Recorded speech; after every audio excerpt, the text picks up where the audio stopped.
Okay, looks like we're live, Penny. I think that we're now live. So, Céline, before I start introducing you, we'll give it just a few minutes for people to sort of come in and join us. But it's really good to see you. You're looking exceedingly well. Well, thank you very much. Thank you. Put my lipstick on just for you. Oh, you didn't, did you? Just for me. I'm afraid I haven't. There we go. Okay, we'll kick off and we'll assume that most people who are really curious to join this listening to my conversation with you this time. So, Céline, welcome, and thank you very much for giving the time. I know you're away with your parents this week, but I really, really do appreciate the fact that you've given up the time to do this and move the figures that you didn't like too much behind you on the chest of drawers, which I think is a great way to start. So everybody, let me just tell you, I met Céline. We were just trying to work it out. She has a better memory than I do. We think it is May 2020, a couple of months after COVID hit. So I say met, that was not live, it was on Zoom. I was doing a talk. Now, so it's not been very long. Some of the people who I've had conversations with on here I've known for years, but I think you'd safely say that I've got to know Céline really quite quickly, and it's an interesting journey that I think is going to continue for some long time. So I'm going to first of all ask Céline to tell a little bit about her background, where she's come from, maybe some of the experience she's had in the last couple of years, so that it leads us towards where her leadership journey started. What's important is this being a webinar, obviously it's just Céline and I having a conversation. But if some of you think, oh, I'd really love to ask that question, please put it up. I will have to do this and peer, but don't worry about that. But if you've got any questions or comments, please feel free. Just put them up and we'll do our best to answer them. So, Céline, over to you. Tell everybody just a little bit about where you've been, what's happened for you over the last few years of your working journey, and when leadership then became a real curiosity for you. Okay, thank you, Penny. Thank you so much for having me on as well. It's a real pleasure to be here. I'll be honest, I was a little bit nervous. I've watched some of your conversations with people you've known for such a long time, but I'm really happy to chat to you today. So, I've pretty much run my own business for my whole working life. I sort of started in my early 20s, and so I obviously started in a leadership position a really long time ago, and I didn't really have many examples of leadership, because I think if you go into work as a young person, you get to see good and bad examples, and I didn't really have that because I was always just making it up as I went along. So I feel as if leadership, in the sense that I understand it now, is a much shorter journey, probably the past three or so years, and very much influenced by meeting you. So I grew my own business, for many years, and then worked closely with a business partner. And we really sort of went on quite a growth journey, and we're doing very well leading up to COVID. And it's a travel education business. We teach English to international young students who come to the UK for summer holidays or school breaks to learn English. We were doing really well, and we were on quite a good sort of growth curve leading into COVID. But like a lot of businesses in our sector, then when COVID hit, it completely stopped. All business stopped. And I can look back on it now, and I can sort of analyse that I wasn't really very happy with where it had got to. I was happy, I suppose, that it was a successful business and we were going places. But if I think back to really how we were leading and how the team was maybe pre-COVID, there was definitely a bit of dissonance with me. And when you get bigger and you get more people coming in, and people have their own styles, their own ideas, and maybe I wasn't directly managing lots of people, but I could see that the way that things were being managed maybe just didn't really sit right. I've always been told that I'm quite maternal, like even from quite a young age, I've always been told that. So I always go to looking after people. So I think my way of leading or managing people had always been just to sort of look after them, and then they look after their jobs. But then there was definitely this sense that I was told on several occasions that I was too soft. And that really, you know, a certain style of management, people need top-down management. They need to know where they are. They need a little bit of fear. So there was lots of things like this. And when I look back on it now, I think I had a sense that it wasn't quite me and how I wanted it to be, but it didn't have any of the language. And I didn't have any of the real understanding of why I thought it was wrong. And in fact, in many ways, I thought, well, no, maybe people are right because they know more. They've been in business longer, all of these different sort of questionings. Then when COVID hit and business, the tap turned off, like literally from one day to the next, there was no business. I was flailing quite a lot. And then that's where I saw you speak. So I was, you came to speak to a business group that I was part of online. I think it was early May, Penny. So I think we'd been in lockdown for maybe 2 months. And I just remember you starting and telling the definitions of leadership from the program and hearing you say that outstanding managers drive people to perform the best. It's all about control. And then outstanding leadership being about inspiring people to do their best and it being about freedom. It was like a lightning bolt in my face. It's one of those moments that you just remember. I remember exactly where I was. We're sitting on the bed, trying to listen to a webinar while the kids were all in lockdown, keeping the kids out of the room, and just hearing that and having an actual sort of visceral reaction to it and thinking, that's what it should be. That's what I think. How do I do that? How do I learn to do that? And I remember thinking, I need to get to know this lady. So I would say in many ways that's sort of where that conscious leadership journey started, because I think it was a moment where I thought, here's somewhere I could get to.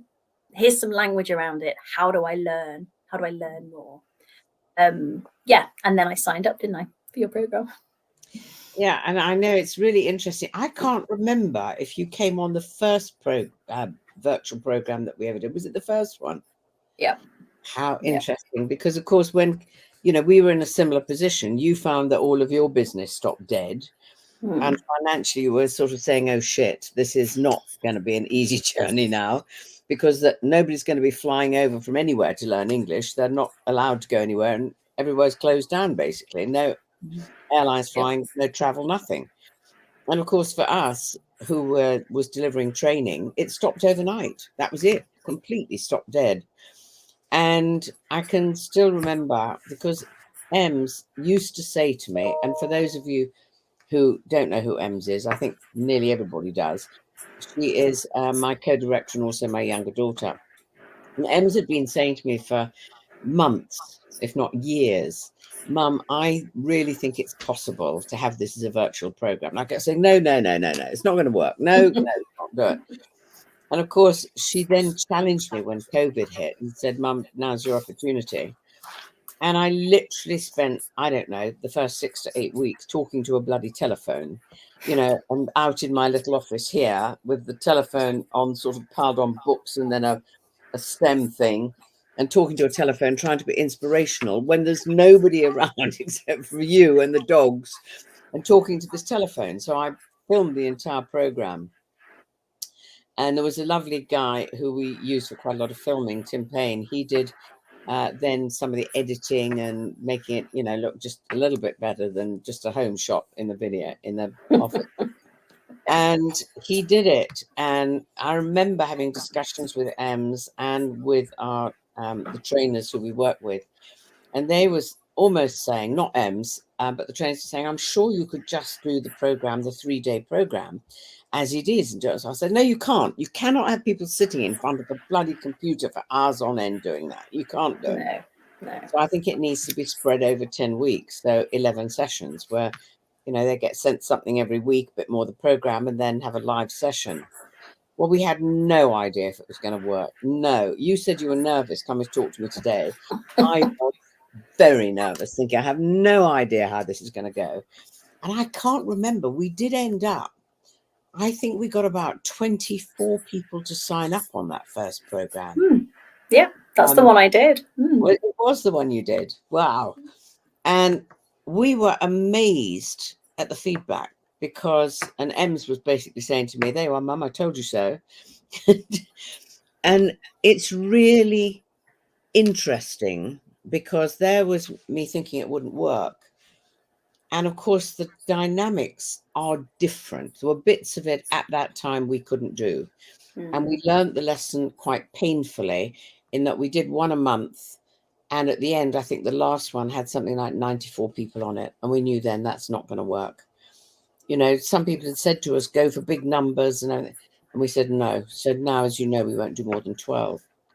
But it was a heck of a journey. But you were brave enough to come on the first one. And I think the learning that we took from it is, yes, it's different, but it has other opportunities.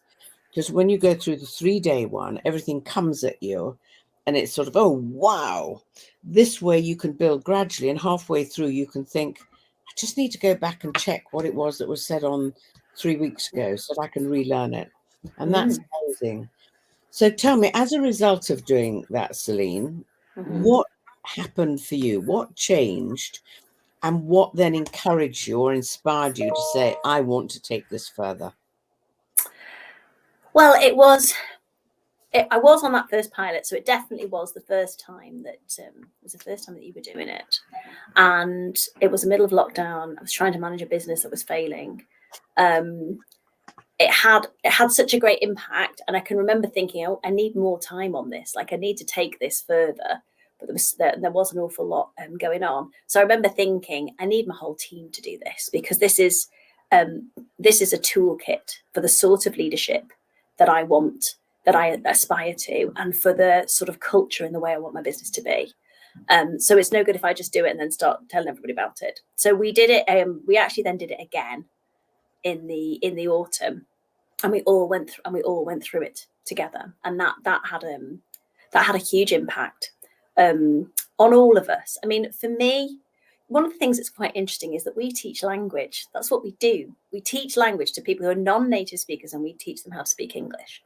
But actually, one of the things I learned through the program is how you can be speaking the same language and not understanding each other, you know. And so communication being such a key part of the program, that had such a massive impact, I think, on me personally. But I would say it's probably one of the longest legacy bits of the program in the business still, is how people's communication with each other has changed. And as new people have come in and they've done the program, then everyone's like, oh, they're going through it. And you see it has an instant effect, because what happens is when somebody's modeling good communication in a meeting, it brings everybody round to it. So the minute somebody says something like, is it okay if I just build on what you've said because I've just got something else to say? Or, you know, really validate something that somebody else has said. You can just see, even subconsciously now, it brings everybody back to a place, because this is how we've learned to communicate. And I love seeing that, because I think that's the really long-term impacts. For me, I think the impact was huge in so many ways. I think I learned to get out of my own way, and I think I learned how to get out of other people's way. So if I try and explain that, I think maybe being a business owner, and it's similar for you, you know, you carry a lot, it's on your head, you're always pushing forward, and especially during COVID or a difficult time, you sort of have this idea that you need to have all the answers. Like, everything's on you. You need to know. Everyone's looking to you for certainty. Everybody's looking to you for direction. And I definitely think that's probably where I was when I first, you know, saw you speak in May 2020. And then through that first program, that was one of the things I thought, actually, it doesn't have to all be me. This is the team, and these are the people who want to keep going, and we want to keep the business going. So how do I get out of my own way? How do I get out of their way? How do I develop them and listen to their ideas, rather than feeling like I've got to just direct and say, this is what we're going to do? And I feel like that had a big impact then on especially that core team who were there through COVID, because everybody was listened to and everybody gave their ideas, and we tried loads of different things to keep going. And that for me was massive, because then it sort of led to the second thing I would say, which was a big impact, was then you sort of let your ego go. Because when you think, well, I've got to have all the answers, I've got to know what I'm doing, I've got to direct everything, there's quite a lot of ego involved in that. So when you're able to set aside and really sort of allow other people to get involved and let go of some of that, it's actually quite a big relief. That's what I'm thinking. This is great, and then people love it because they're so involved in, you know, in what's going on. So I think those were, I think really the ego, but also I just love I love the mask. I love this idea of people actually being able to be who they really are. And I know I've told you this before, and you remember that from that first virtual, because you took my mask off during that first virtual on the live session, because I was trying to listen to the live session. I was trying to clean the house. I was trying to sort my son out who'd been doing homeschooling. And then I had the laptop on the bed, and I think I was tidying. I was something. He came in and made a mess, and I turned around and shouted at him. And then your voice came out of the computer going, Céline, I think your microphone is not muted. So in front of these 24 people that you've just said doing this virtual from all around the world, I didn't know. I just like lost it with my son in not a very nice manner. And I was in such a bad place then, but I remember muting, sitting on the floor, crying. And then you came back to me at the end and you said, I'd like you to put your camera on, Céline. Can you come back on? And you sort of made me, you sort of made me take my mask off then. And I did. I just turned it on. I was sitting on the floor, and I'd obviously been crying. And that was, I think that was quite a vulnerable moment that really made me realize, sometimes you can be who you are. You don't have to be this person who's got everything sorted. And I try and keep to that within the team, and try and let other people understand that we're not always okay. We're not always okay. And it's okay to sometimes be a parent, you know, having marriage difficulties, looking after somebody. You know, there's so many things that go on in our lives around work. And if we have to turn up to work and armor up and put a mask on and pretend to be something we're not, it's exhausting. And I think I did that for years before I did this program. But I love that it doesn't seem like people do that now in our business. I think that's fabulous. I know that it so fascinates me. You know, when we do this and we do integrated teams, and as you know, I don't run programs now. I've managed to finally say, I've done my stint. I'm going to stop. I don't do it now. People would have to pay me off the top of the Richter scale to get me back on my feet to the program again. Anyway, so I used to do mainly top teams, and it used to absolutely amaze me how, and the questions we asked them to share at the beginning, they're not deep questions. But when you'd see what people would say, and you'd see people almost with their mouths open saying, God, I've worked with you for years. I never knew that. I can still remember a deputy head teacher from a school. And I went to see him probably, 6 months after the program. And he said, I actually can't believe it. He said, the way we work together now is completely different. It's amazing. You know, we're more effective. We enjoy working together more. And he said, some of these people I've worked with for 14 years, and I realized I didn't know them. And you think, why is it? Nearly always when people go into a company, it's if you get any introduction at all when you're first with the team, it's, okay, tell us what your background is and where you've been. And it's, well, I worked for this company. This is the position I was in. This is what I did. That's it. You know, and you miss so much because you can't build a team that way because you don't know people. You don't know, you know, where their values are. You don't know when they're being very strong in an opinion. You have no idea why they have that, you know, very strongly held opinion. It could have been something that is going on at home or something that's, if you don't know any of that, how can you build the most important thing, which is trust? And it never ceases to amaze me that happens. I mean, I'm really fascinated to know because, and I think people would love to know, yes, you start in a small way, exactly where you're going now, because you've gone from this to this. It looks like in sort of very short time, and how you're managing to create teamwork in companies that you're now taking over. Well, that's a great question. Let me just think, do I know the answer? I think what's been brilliant about these few years has been learning. And actually, I think letting go of that, I need to know everything, or I at least need to pretend to everybody that I know everything, that I'm always learning. And that's what I think I have tried to tried to carry on. So as people have come into the business, everybody's done the Living Leader. You know, I felt so passionate after doing it. I trained to deliver the virtuals. So I still try and deliver a few virtuals per year. Then I went to do your live 3-day program because I wanted to experience what that was like. Then I trained to deliver the live and did my pilot. So, you know, what was really interesting for me was when we redid our values post-COVID. So earlier this year, we got everyone together. We did 2 or 3 workshops. And out of the team, they came out, one of the values saying, we are living leaders. So everything they'd learned through doing the program, they wanted that to be present as part of our values as a company, which was absolutely huge.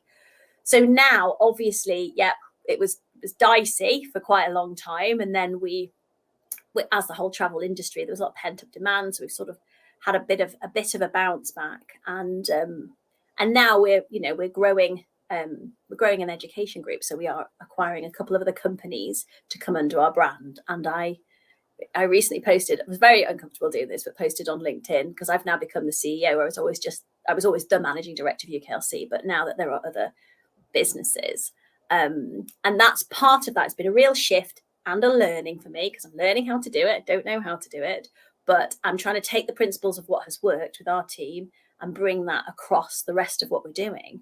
And so much of that is exactly what you're talking about, building trust by actually just getting to know people and know what makes them tick, know what's going on in their lives. Because actually, generally people do want to work. People generally have got a sense of actually wanting to achieve something, wanting to do well. They want to have appraisals where they're moving forward. So I think it's very much about creating that environment. How do you create the best environment where people can work to the best of their ability and progress? And for me, that is it's definitely about being able to just be who you are. I mean, we've just had 2 go off on maternity. One's just had a new baby. They're both going to come back when they've had their maternity. And I remember back to when I had my 3rd son, I just used to sort of hide him away and pretend he didn't exist because I thought I didn't want anyone thinking that I was dealing with a baby, because then they'd think I wasn't working, even though I was somehow doing all of it, killing myself.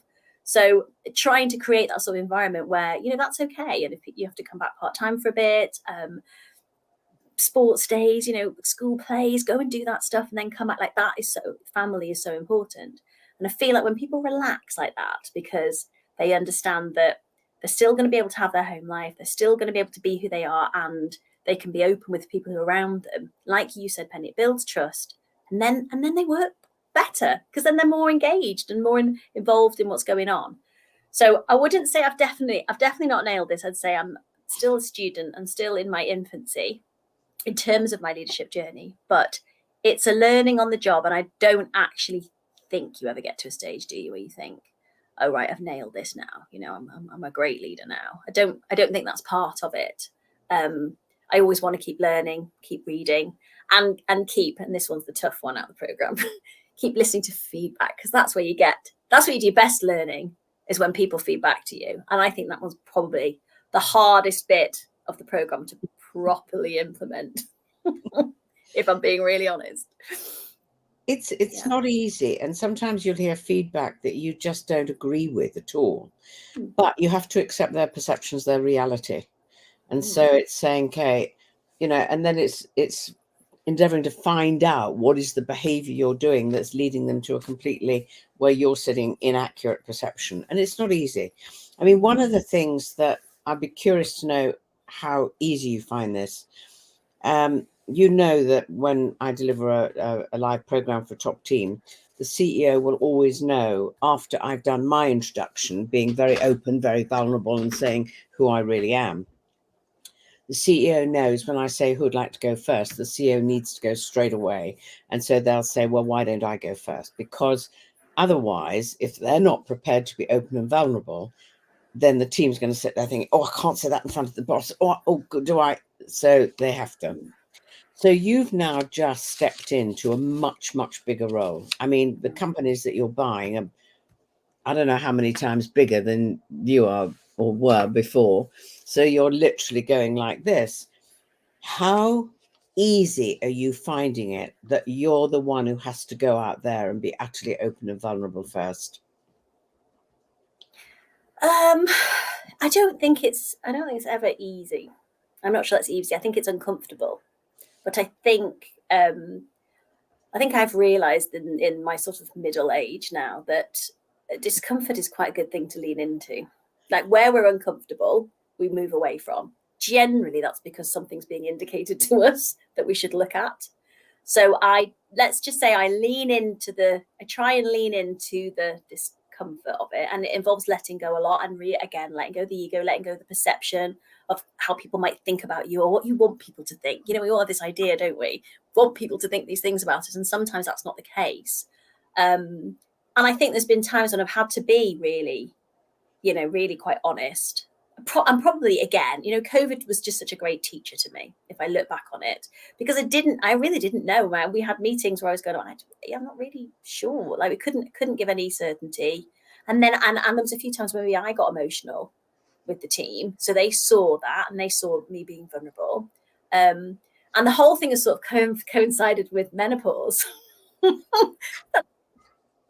Right. That's something which in recent years people are talking about a lot more, which they absolutely weren't a few years ago. And I feel like I've had to be quite open and vulnerable about that because, sometimes I make stupid mistakes or I forget things or I've got a bit of brain fog or whatever. So actually being able to be quite honest about that with people was a bit of a learning. But I'd say a couple of things. I sort of feel as if the more you do it, the more you feel that relaxing of letting go, like I say before, letting go of that ego, worrying about necessarily what people think. That is really important. But it's more this idea of what you allow other people to do. That's been big for me because I've never really been quite a showy person in terms of work. I'm not very good on LinkedIn. I'm trying to get better. I've not really been a head above the parapet sort of person. Just on my job because I've loved it. I've loved growing a business and all of that. And really what I've realized is, just as you said, the CEO goes first and they're vulnerable, then other people can. And equally, if you allow yourself to shine and put yourself out there, then you show other people that they can do it too. And that really is something I think that's come to me quite recently to counter the sort of, no, actually, I'll just stay behind the scenes, thinking, well, no, because if people listen to you or they see you and they think, well, I could do that, then you're inspiring people. And if that's what I'm saying I'm about, then that's kind of what I have to do. So I'd say they're the things I'm trying to take forward with this new sort of path that we're on, really trying to be who I am in it and not pretend I know exactly what I'm doing, because we'll learn as we go, but also being honest and open and showing people the good side as well, so that can maybe inspire others. Does that answer your question? Yeah, it does. I mean, it's interesting. It leads me on to saying, I mean, when you did there's so many different aspects to the program, that some people take away, as you know, some people do it lots of times. So they will remember some bits of it that stick very strongly. When they do it a second time, they can go, we didn't do that in the first program. And they'll find, yes, you did, but you didn't remember it. You weren't ready to hear it. So there's all sorts of different bits, from understanding responsibility, communication, give, get, focusing on people's strengths rather than their weaknesses. There's so many different bits. What do you think when you did it the first time before you continued your journey, that you really said, God, that's something I'm going to work on right now? I think it was probably then in relation to parenting, because also I was stuck at home, wasn't I, with kids, and it was COVID. But I love the X and Y, this idea that when we just expect the worst of people, very often we get the worst of people.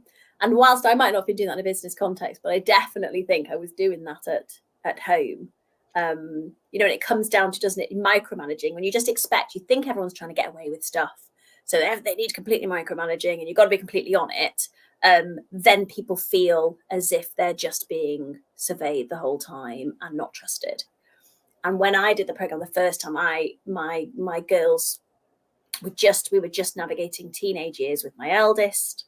They were both, my second had just turned 13. So actually, yes, I was thinking my whole tactic around parenting was very much about, well, yeah, this is how it's going to have to be. This is what you're going to have to do. was possibly then quite tied to this idea of what I wanted people to think, because are they reflecting on me? I need them to be a certain way, so they reflect well on me. And then and I'm not going to say at all that I've got that right or bang on at all. And if either of my daughters was watching this, they would, they'd be commenting madly. But at least I think that's where I try and come from each time. I try and look at it and think, how can I help you work this out for yourself? So I think the listening bit is huge, because I think I thought I was a good listener before. But then I did realize how much, I'm a good listener. I've got loads of great ideas and I'm really empathetic and I really want to tell you and help you with what you're telling me. So I'm going to sit here and bounce up and down until you pause for breath. And then I'm just going to hit you with all of it. That absolutely was probably a big learning from the first time, because it's amazing. And especially with teenagers, where what they will tell you, if there is space created, and if you're not jumping in and you're not always telling them what to do. So that I would hope they would say has improved. Hard though, isn't it? Hard with kids, Penny. It's hard with everybody, but it's even harder with kids. And part of that is because you care so much. You want them to do things, but you want them to do things in the way that you think they need to do them. Yep. And sometimes they don't always go down the thinking route that you'd like them to go. And it's really difficult to keep your mouth shut. Yep. How easy have you found it becoming skilled at asking questions? Oh, yeah, I think I do find that a bit tricky. I definitely do it a lot more. I was thinking this the other day, actually. I had a day where I had nearly all meetings. And at the end of the day, I thought, I haven't spoken a lot today. Great, well done. I haven't really spoken a lot today. And I was really trying to just ask questions. But I wouldn't say that is second nature. I see how you do that. And I know that is second nature to you. I need to get there, because I have to go past the bit of me that just wants to tell people where to get to. And it's really interesting, especially the way things are at the moment, because there's quite a lot of areas of my job, how it has been, that I'm passing over to other people and they're doing it. Yeah. And there is such a temptation to go, so this is how we do this, and this has worked for me for years, just do it like this and we'll be good. And then knowing that that's not going to motivate them, and that's not going to make them have any ownership over it at all. But then you do have to sit and watch people work stuff out, and sometimes think, I'm not sure that's the right way of going around. I'm not sure I would say that. So then it's about maybe phrasing the questions just to invite them into a space where they work it out. And I have been surprised so many times as well, when you do ask a question and then shut up and leave a bit of space and a bit of time, how you see people's thinking, wandering. And then sometimes they end up in an extraordinary place. And you think, well, actually, that is better than if I'd immediately said, this is how I think we should do it. But it's that again, I'll be honest, the listening and the asking questions, a little bit hard. I think we've got a couple of comments, but not questions. I know I love this one from Della. I recognize the balancing up and down analogy, and thinking that is a substitute for listening well. It's definitely something I'm focused on, continuing to develop patience. It's not easy. It isn't easy, and it is interesting. It's the questions. I make it really clear to people. I know people say, oh God, you're really good at asking questions. For a year, I worked at it. I really, really worked at it. And I didn't think I'd ever get my brain to flip into being able to ask incisive questions or empowering questions. I really didn't. But by God, I worked at it, because I could see how powerful they are. And it is so interesting, because you said, maybe they're going to go down a route that you don't like. And this is one of the things that I used to find come up a lot. And that is when maybe with a colleague, maybe with one of your team, they're going down a route and you think, God, this really is got problems in it, and they're not seeing it. And I know that I need to let them find their own way. And again, it's a case of being able to come back with questions. Okay, if you knew that I see some real risks in there, what do you think those risks might be? So it's still being able to say, how can I get them to take responsibility and think it through for themselves, at the same time highlighting that there are some real challenges in here that maybe they're missing. And, it isn't easy. And it's, when you've got teenagers, it's even more difficult. I mean, Ems is really skilled at this. And Grace is now a teenager. So I suspect there are times when she's sitting there thinking, oh, God, there's no question. It's not easy.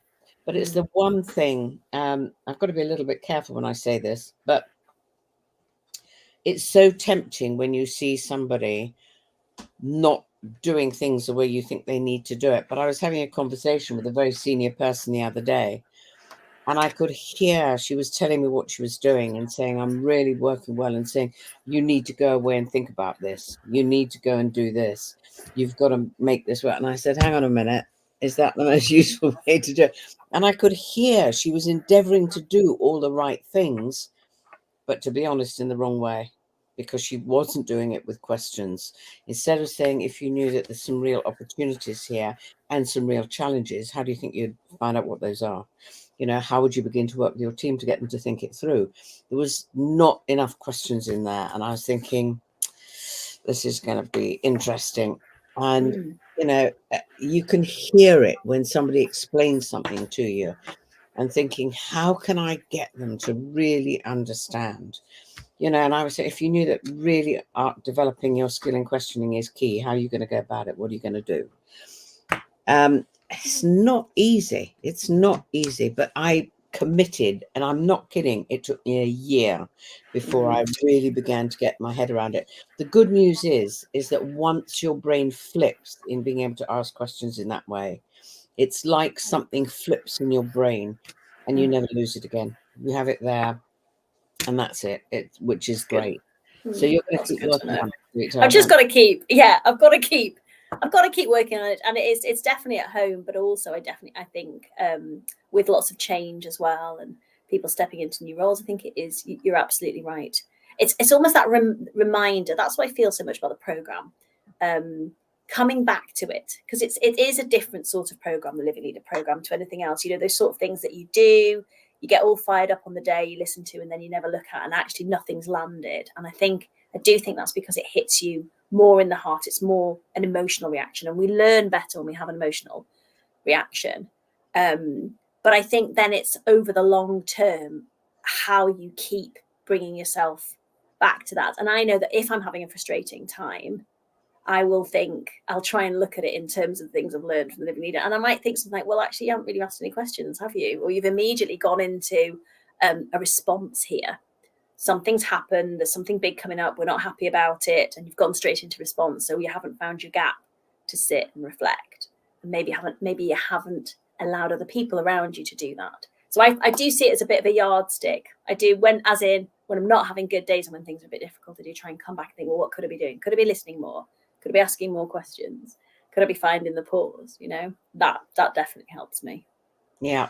Well, you continued your journey after becoming licensed to deliver the virtual program, did the live, and you continued the journey. So share with people where you've got to now and how you feel your leadership journey is progressing. Well, I love the virtual, that. I think probably because I was on your first pilot. And so one of the first people to come into Living Leader through that route. I loved the fact that it was spread out over a period of time, the thinking, the integration between each week. And I have really enjoyed delivering the pilots. I can see Ella's commented here. She was on one of the virtuals that I did. And because I loved watching people through the journey, just loved seeing other people as the light bulbs go on, as they come back week after week. And sometimes some real change. There's been a few people I've stayed in touch with, and there's been massive change in their lives and in what they've taken away from the program. And that's so fulfilling. I just love that. Then I think it was only last September I did the live with Glenn. So that's just over a year ago. So having, spent a couple of years in the virtual world, I did the live 3-day program. And that is such an intense experience. And it's brilliant as well in a different way. What's so good there is how much you visualize the linking of everything. It's not just little separate chapters, is it? It's a thread that runs through the whole program that you really get to grips with when you spend 3 days in an intense environment. And then obviously I trained, I think it was probably around the end of the year last year, started to train to deliver the 3-day live myself. And then I delivered that in, I want to say April. I think it was April this year, just before I got too busy with the summer. And that was fantastic. But that was for the charity that you were helping. The name escapes me. Brain fog moment. What they call Magic Breakfast. So I think I was very lucky. I mean, they were a phenomenal group of women from lots of different departments within the charity. So that was the first time I guess I really got to experience other people going through the journey of the 3 days and watching how much of an impact it had on them.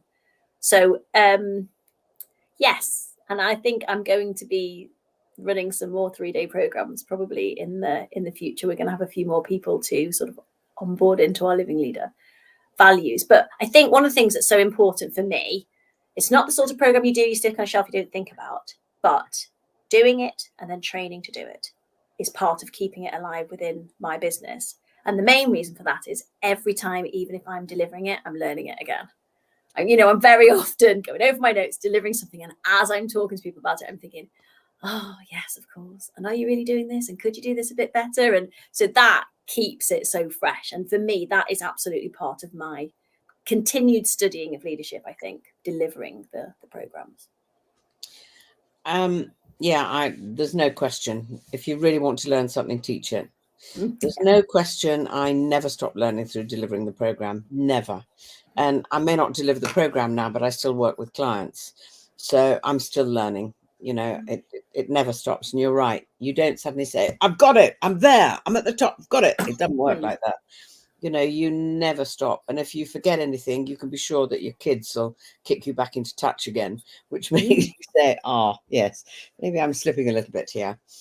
That part of my passion and part of my vision has always been, how can we get this to young people? That if I could wave a magic wand, every young person anywhere would go through this program just before they leave school, so that they've got a real understanding of how they can take ownership for their lives, how they can influence it, how they can influence other people. And it would be incredible. It's a bit of a steep hill. Now, you work with a lot of young people. What are your thoughts about taking this into young people and how this might be possible? Well, I think I share your feelings about it, because I think there's a lot of, when you learn as much in a short period of time in the middle of your life, you do always think, well, what if I'd had some of these skills before? And I don't think we're not really teaching any of this. We're still getting kids to get exams, and it's all very much based on the output, isn't it? One of the things that we did do in COVID, not like you pivoted your whole business to online. It wasn't really possible for us. I mean, some of the bigger organizations in our industry did it because they had a lot of money behind them, but it's not the same kids getting on a plane and coming for 2 weeks holiday to learn English and sitting in front of a computer. But we did do a couple of online things, and we did, because it was mainly the exact age range you're talking about. It was mainly 16 to 18-year-olds towards leaving school, and we were asked to deliver programs that were around work skills, life skills, what they're going to need. So we did a couple of sessions. I actually taught it because I was doing nothing else at the time. Taught Rackham to one group, and then I'm trying to remember what the other one that we did. We just had 2 sessions that we delivered to see, and it was in a different language for them, but they were really interested in it. And actually, what we had was a good discussion around leadership, because when you ask these young people who are good leaders or what makes a good leader, they still have this idea of a very top-down manager person who is controlling everything and has all of the answers. So that is very much what our society portrays as successful, leadership. So even just opening them up to an idea of other people around the world who are leading in a different way, because there are some good examples, was really helpful. And I think I told you about, the Lionesses. They had their new manager, and she did a mask like session with them all when she first got them together, where they all sat there and they told their story, how they had, as an elite athlete, got to this point to be part of this team. And, you know, this was an article I read with one of them, I can't remember her name, but she said they became a team after that. So everything we were talking about before with the trust and the mask coming off, but that sort of example is brilliant for children. You know, we'll understand the business examples that are part of the program, but actually if you find those real life examples where there is great leadership going on, I think it's a brilliant idea to bring it to age group. And I've actually talked to my eldest, is just 19 yesterday, she's off on a gap year. I've talked to her so much about it that, yeah, Penny, anytime, let's take it to let's take it to the sixth formers. It's a brilliant idea.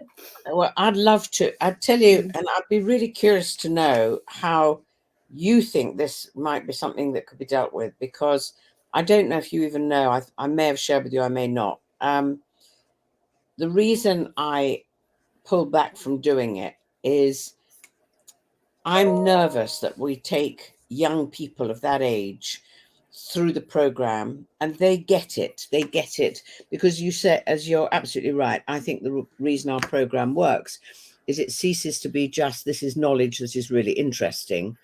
It goes to heart, and I want to be different, and that then commits you to doing something. But if neither the teachers or the parents or one of the parents understands why they're wanting to be different, what do you think the risks are around that? Because I think they're big risks. I know, yeah, I think you did share this. I think we did have a conversation about this quite a while ago. I wonder though now, because I look at the way things are going, and I think there is no greater teacher than, you know, bringing your own children through their teens and looking around at the generation Gen Z as it is now. You know, we do actually have to step up and make a bit of a change, because the old paradigm actually doesn't sit well with these people who have been brought up in a completely digital world. They have a much greater sense and feeling around inclusivity than ever happened in my generation or your generation. And they are, when they're looking for jobs, they are, you know, there's lots of studies shown they're so much more motivated by what the purpose is of the company and what the impact is of the company than maybe just the wage. And I know that's a generalization and it's not all of them, but there definitely feels that there is a shift in that sense. And we need in business to have far greater diversity. I mean, first of all, from a gender point of view, we need more women. You know, the 50-50 idea that that's really where we need to get to, and that companies who have that do so much better, right? It almost makes me think that going through the young people is a good way through. I mean, what you're talking about there is you're worrying that maybe their parents will disagree, but you know, if I look at the problems that I'm having not problems, but you know, the challenges that come up with my teens now is that it's different parenting now. My parents sort of said, this is how it is, and this is what you're going to do, and you're just going to get on and do it. And it's much more of a dialogue now. I can't do that even when I want to. Obviously, I try not to, but you can't be like that. This generation actually don't want that, and they are all coming out into the working world. So in many ways, I feel as if it's two bits. I feel as if this is a natural shift that the business world needs to take anyway to attract and maintain. And I think there are lots of companies out there already trying to do it, attract and maintain that younger talent. So actually now, is it such a big step to be giving them a taste of it and an idea and language around it just before they get to that stage when they're end of school, or even at university maybe? I don't know. There's an idea in here somewhere, Penny. There is an idea. There is an idea in here somewhere, and I'm really curious because you have much more experience of young people than I do. So I'm really curious, and you're thinking about this. You know, I know a lot of the people who deliver our program would be over the moon if we could get it to young people. But actually getting it there is how the heck do you do it and support them at the same time, because there has to be almost a support network in place to enable them then to do it and know that they've got the support structure there to do it. And if neither parent or no teachers understand what it is they're endeavoring to learn, the risk is they try and stuff them back in the box again, because that's what they think the right thing to do. And so it is an interesting challenge as to how the hell we deal with that. Yeah, definitely. I mean, I think you have to get you'd have to get teachers on board, I think is a big thing. But I know there's been loads of teachers who've been through the program, and they're great advocates for it. So I think you need a warm audience, you're right, to let you in, who think they've seen the benefits and can think how beneficial this would have been to learn it sooner. When you've got somebody who thinks and believes that, then you've got access to that age group. Yeah. But yeah, no, definitely something worth reflecting on. I mean, if I look at my daughters now, I keep not mentioning my son, he's only little, but yeah, I look at them and the age they're at, I do feel as if I would love them to learn this in a more formal way than me just anecdotally talking about it. And then sometimes it's just, oh, what mum's saying, isn't it? I think, and I've noticed as well, as we've been looking at sixth form recently, there is a move away even from the traditional, well, you're just going to do 3 A levels. You know, schools are now having to offer a broader range of things you do alongside that. And I've seen in lots of places leadership mentioned. I know within our industry, there's lots of people who have been adding elements of it into their language courses. So I almost think that since you last thought about it, the tide is possibly moving in the right direction, and it might be the right time to start thinking about it again. And do you think that it'll be easier in different cultures, different backgrounds? Because you bring people, young people in from all over the world. Mm. Do you think there's going to be any difference as to how easy it is to get them to, I don't know what word you use, understand the importance of leadership? Do you think there's any cultures that would find it easier than others? Yeah, absolutely. I mean, we've had a lot of Chinese students, and I think they would really struggle with the idea of it, because even with the English, they like to be very spoon-fed the English, and we're trying to get them to think more. But I know that you've run quite a few programs, haven't you, virtually in China? So have you had any difficulties from a cultural point of view of people understanding the materials? We've not just run programs. Christine has trained 4 people how to deliver the virtual program. It's been transcribed, and it's delivered with Chinese subtitles. I mean, amazing. I would have, I think I'd have struggled to teach it, but the fact that it is, I find amazing and incredibly exciting. And I don't think you probably know this, but one of those trainers is so determined to take the live program out there, so determined that she's coming over next month. She's staying with me for a while. She's coming over. She's doing the live program and then doing more training to learn how to deliver the live program, which will then have to get translated into Chinese. Well, there you go then. That's amazing, because when you asked me, did I think there'd be any cultural difference, that was one of the things I thought, because I know that there can be a real difference in the approach to education, and so I thought maybe that would be more complicated.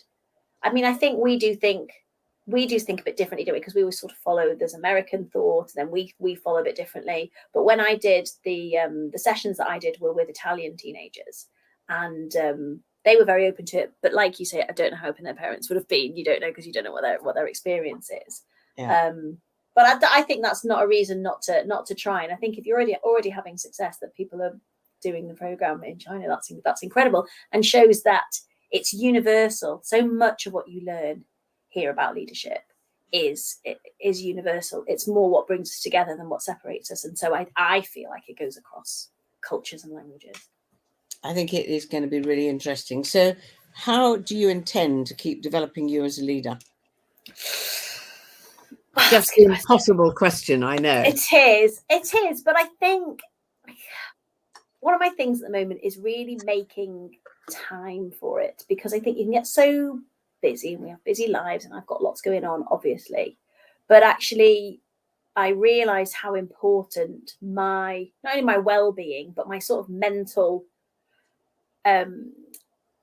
what I'm feeding my brain. So, we're always talking about what we're feeding ourselves and dieting and all that sort of nutritional thing. But actually, I feel as if what I expose myself to mentally is so important in my development as a leader. So when I'm crazy head down in the trenches, just like a little bit like in the summer, a very busy summer, And there isn't time for a bit of reflection or, you know, watching one of your conversations with, or listening to Brené Brown, or reading a Simon Sinek book, or any of that stuff, then my thinking retracts. So the thing that I feel is most important for me to keep developing as a leader, to keep learning, is to find the time and to give myself good input. Read something good, listen to a podcast, have a good conversation with somebody, be part of a good community where people are talking in this way. And then that lifts my thinking and it opens my thinking. And immediately I see the benefit back in my working day because I have better ideas, I'm better to be around. So, and it sounds a bit selfish as I said it, but it is.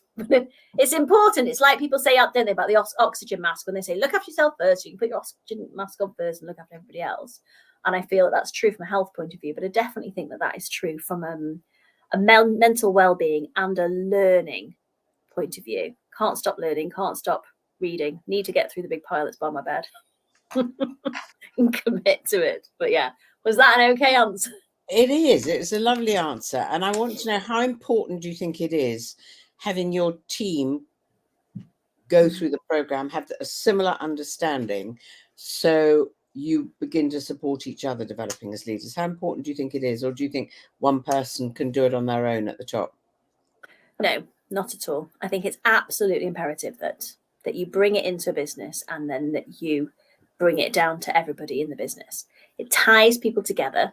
I can see the people we've had starting over the past few months who aren't going to start their virtual till November. It's talked about because people go, oh yeah, well, and then you're going to do Living Leader. So it almost feels like they're part of a little club. They're not quite there yet because they've worked a couple of months, but haven't done the program yet. So it brings people together, but also more people doing it and it being a continuous thing that happens. Like I said before, it brings everybody back. And there can be meetings where there's a bit of interruption going on and there's quite a lot going on. And then somebody says something very Living Leader. And it's like you can see people thinking, oh God, I've been interrupting a bit. I've not really been listening. Oh, okay then.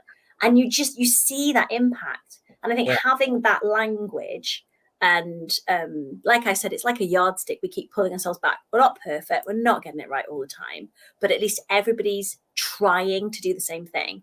And if you're just the top person telling people to do that, or, you know, saying this is wonderful, but they haven't lived it and felt it for themselves, then I can't see how that would really make an impact in the workplace. Yeah, no, I agree with you.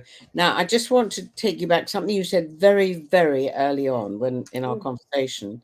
Mm-hmm. You said that you were often told that you were too soft. Yes. Now that you've changed your style, what do you think people would say about you now? Got a dread to think. No, I don't know. I don't know. Don't think people would say that I am too soft. I think they would say that I am understanding and approachable. I think they would say that I am determined, because I think based on these past few years, I think maybe there's been another side of me that's come out, and I am, you know, quite driven because I've found a purpose. And I think when you've got your purpose, then you're quite driven. So I think that's what I would hope. The sort of approachable and they know they can talk to me and my door's always open would be what I'd hope they'd say as well. You see, it's really interesting because my observation of you, and I can see, I didn't know you well, obviously, I got to know you fairly quickly, but I can understand where people said in the beginning that you were a bit mothering. You see, now I actually think you're much stronger. You demonstrate a huge amount of caring, but the focus is changed. So you don't mother now. And I don't think leadership is ever about mothering. I think management is more about mothering. But I think there's a huge change. I think soft now would not be something people say about you in the nicest possible way. Good. You know, so it's been fascinating. Céline, is there any last thing that you would like to share with people? Anything at all? I would just say keep learning. I think I thought I had to do it all on my own for years. And then as soon as I opened out, reached out, started learning, started asking for help, I made huge strides forward. So that would be my piece of advice to anybody. Ask for help, ask for advice, and keep learning. That's the best way to do it. Céline, thank you. It's been a real pleasure having this conversation. I've really enjoyed it. Me too. Too. And enjoy your onward journey. I suspect we're going to be working together quite a lot. So Hope thanks. so. Thank you very much, Penny. Thanks for having me. Take care, Céline. See you soon. Yeah. Bye. Bye.